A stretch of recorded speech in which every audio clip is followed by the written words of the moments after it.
Frankenstein Chapter 7. We passed a few sad hours until 11 o'clock, when the trial was to commence. My father and the rest of the family being obliged to attend as witnesses, I accompanied them to the court. During the whole of this wretched mockery of justice I suffered living torture. It was to be decided whether the result of my curiosity and lawless devices would cause the death of two of my fellow beings. One a smiling babe full of innocence and joy, the other far more dreadfully murdered, with every aggravation of infamy that could make the murder memorable in horror. Justine also was a girl of merit, and possessed qualities which promised to render her life happy. Now all was to be obliterated in an ignominious grave, and the cause. 1,000 times rather would I have confessed myself guilty of the crime ascribed to Justine, but I was absent when it was committed, and such a declaration would have been considered as the raving of a madman, and would not have exculpated her who suffered through me. The appearance of Justine was calm. She was dressed in mourning, and her countenance, always engaging, was rendered by the solemnity of her feelings exquisitely beautiful. Yet she appeared confident in innocence and did not tremble, although gazed on and execrated by thousands, for all the kindness which her beauty might otherwise had excited was obliterated in the minds of the spectators by the imagination of an enormity she was supposed to have committed.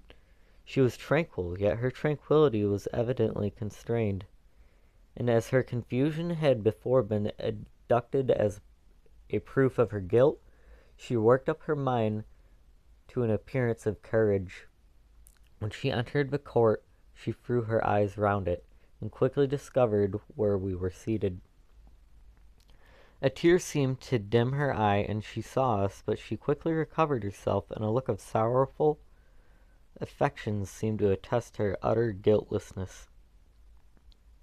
The trial began, and after the advocate against her had stated the change, several witnesses were called.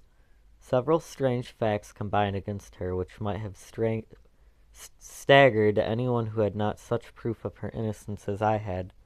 She had been out of the hole of the night on which the murder had been committed, and towards morning it had been perceived by a market woman not far from the spot where the body of a murdered child had been afterward found. The woman asked her what she did there, but she looked very strangely, and only returned a confused and unintelligible answer.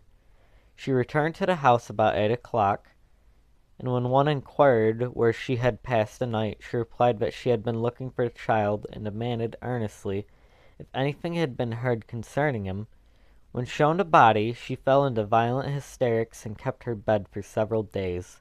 The picture was then produced when the servant had found it in her pocket, and when Elizabeth in a faltering voice proved that it had the same which an hour before the child had missed, she had placed round his neck, a murmur of horror and indignation filled the court. Justine had called on her defense. As the trial proceeded, her countenance had altered. Surprise, horror, and misery were strongly expressed.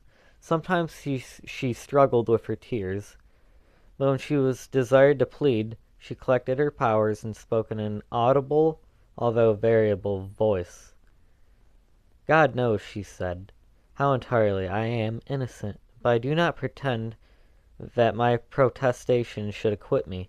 I rest my innocence on a plain and simple explanation of the facts which had been adduced against me, and I hope the character I have always borne will incline my judges to favor interpretation where my circumstances appear doubtful or suspicious." She then related that by the permissions of Elizabeth she had passed the evening of a night on which the murder had been committed at the house of an aunt at the Shelley, a village situated at about a league from Geneva. On her return at about 9 o'clock she met a man who asked her if she had seen anything of a child who was lost. She was alarmed by this account, and passed several hours in looking for him. When the gates of Geneva were shut, and she was forced to remain several hours of a night in a barn belonging to a cottage, being unwilling to call up the inhabitants to whom she was well known, unable to rest or sleep, she quitted her asylum early, that she might again endeavor to find my brother. If she had gone near the spot where his body lay, it was without her knowledge. That she had been bewildered when questioned by the market woman was not surprising. Since she had passed a sleepless night and the fate of the poor William was yet uncertain, concerning the pictures she could give no account. I know, continued the unhappy victim, how heavily and fatally this one circumstance weighs against me. But I have no power of explaining it, and when I have expressed my utter ignorance, I am only left to conjecture concerning the probabilities by which it might have been placed in my pocket. But here also I am checked. I believe I have no enemy on earth, and none surely would have been so wicked as to destroy me wantonly. Did the murderer place it there? I know of no opportunity afforded him for so doing, or if I had, why should he have stolen the jewel to part with it again so soon? I commit my cause to the justice of my judges, yet I see no room for hope. I beg permission to have a few witnesses examined concerning my character, and if their testimony shall not outweigh my supposed guilt, I must be condemned, although I would pledge my salvation on my innocence. Several witnesses were called who had known her for many years, and they spoke well of her. But fear had hatred the crime of which they supposed her guilty rendered them timorous and unwilling to come forward.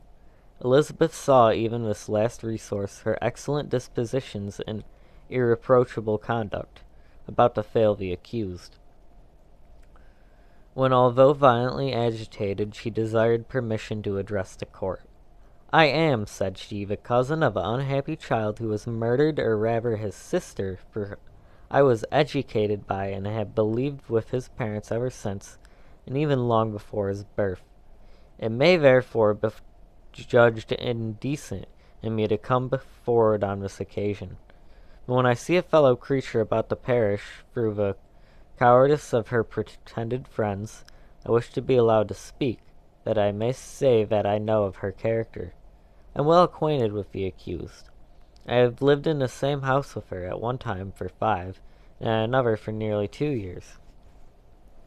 During all that period she appeared to me that most amiable and benevolent of creatures.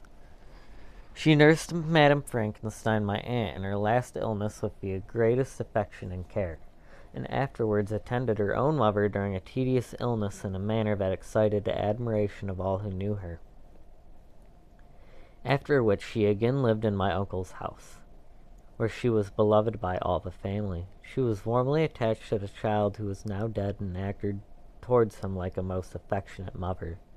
For my own part, I do not hesitate to say that, notwithstanding all the evidence produced against her, I believed and rely on her perfect innocence. She was no temptation for such an action as to the bauble of which chief proof rests.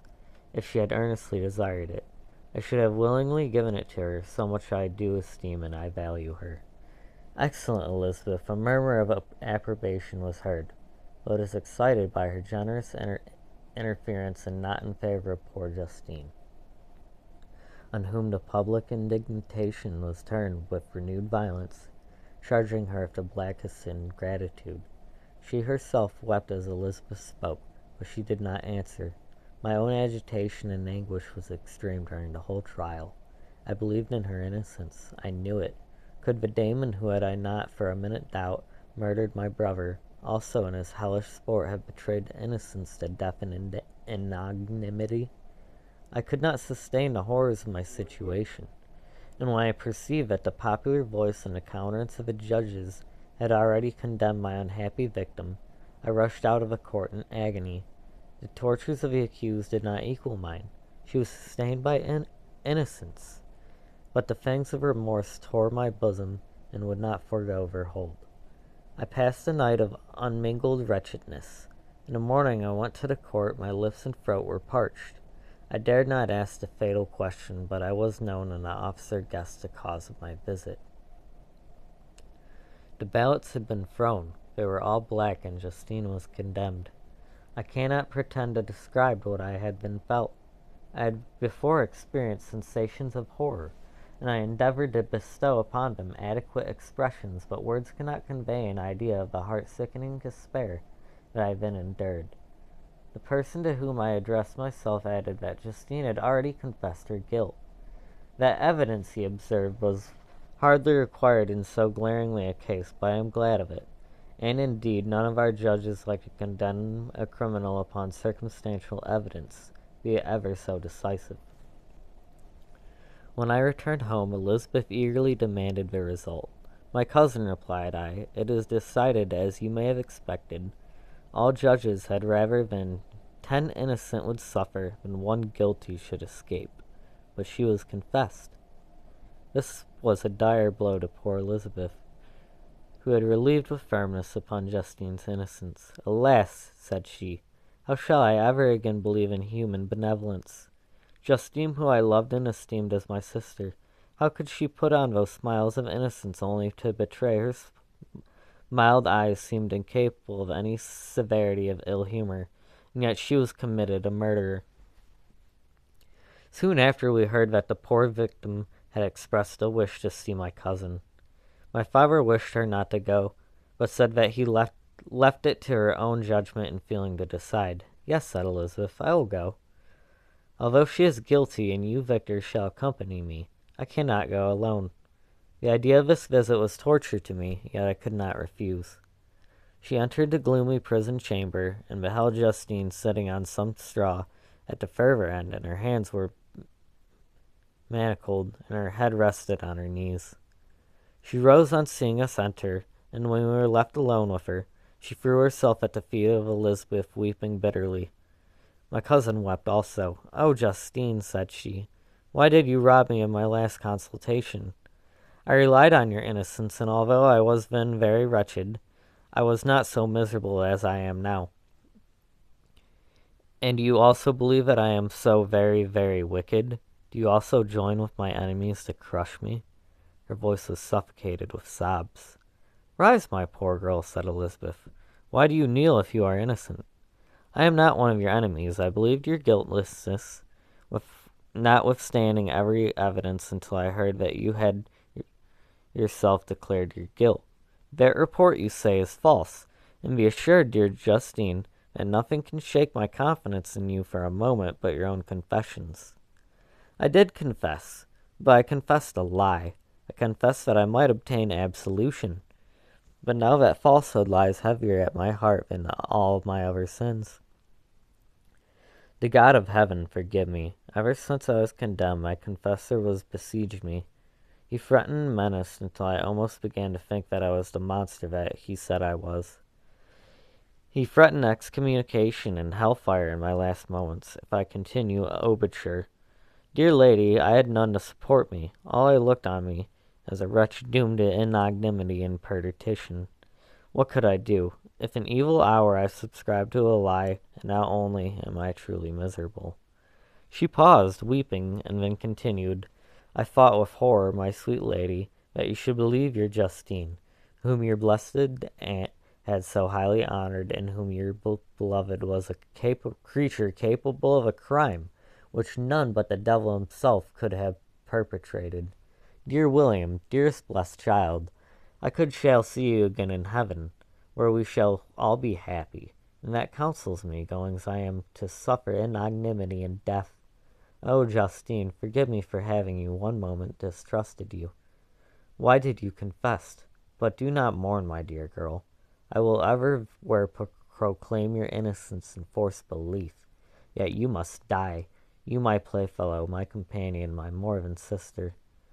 I never can survive so horrible a misfortune. Dear sweet Elizabeth, do not weep. You ought to raise me a thoughts of a better life and elevate me from the petty cares to this world of injustice and strife. Do not you, excellent friend, drive me to despair. I will try to comfort you, but this, I fear, is an evil too deep and poignant to admit of consultation, for there is no hope. Yet heaven bless thee, my dearest Justine, with resignation and a confidence elevated beyond this world. Oh, how I hate its shows and mockeries. When one creature is murdered, another is immediately deprived of life in a slow torturing manner. Then the executioners, their hands yet reeking with the blood of innocence, believe that they have done a great deed. They call this retribution. Hateful name. When that word is pronounced, I know greater and more horrid punishments are going to be inflicted than the gloomiest tyrant has ever invented to satiate his utmost revenge. Yet this is not consultation for you, my Justine, unless indeed that you may glory in escaping from so miserable a den. Alas, I would I were in peace with my aunt and my lovely William, escape from a world which is hateful to me, and the visages of men which I abhor. Justine smiled languidly. This, dear lady, is despair, and not resignation. I must not learn the lesson that you would teach me. Talk of something else, something that will bring peace and not increase of misery. During this conversation I had retired to a corner of a prison room, where I could conceal the horrid anguish that possessed me. Despair, who dared talk of it? The poor victim who on the morrow was to pass that dreary boundary between life and death felt not as I did. I such deep and bitter agony.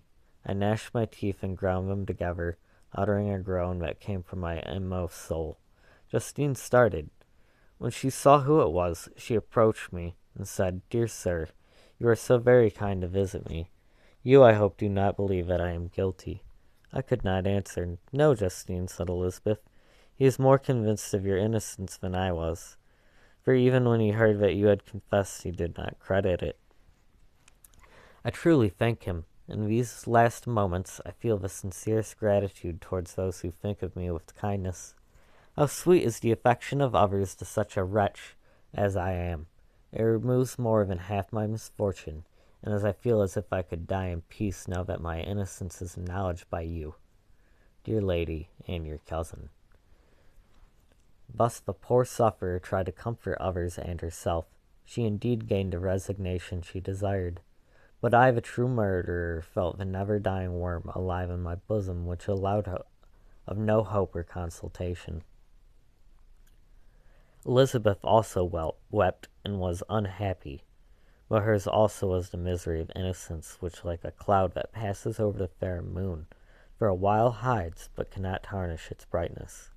Anguish and despair had penetrated into the core of my heart.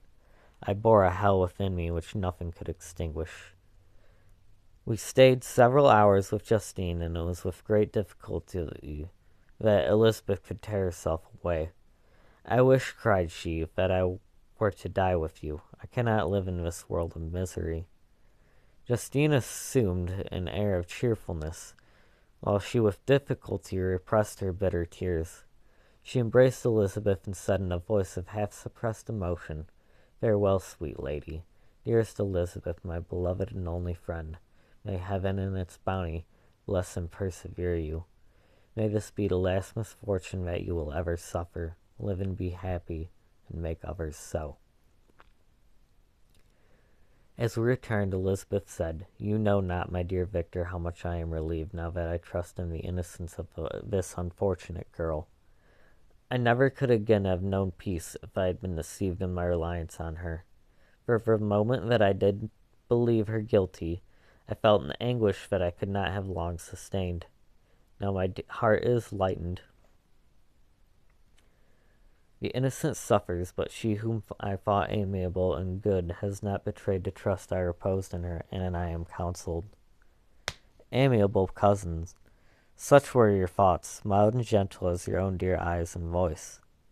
But I was a wretch, and none ever convinced of the misery that I endured.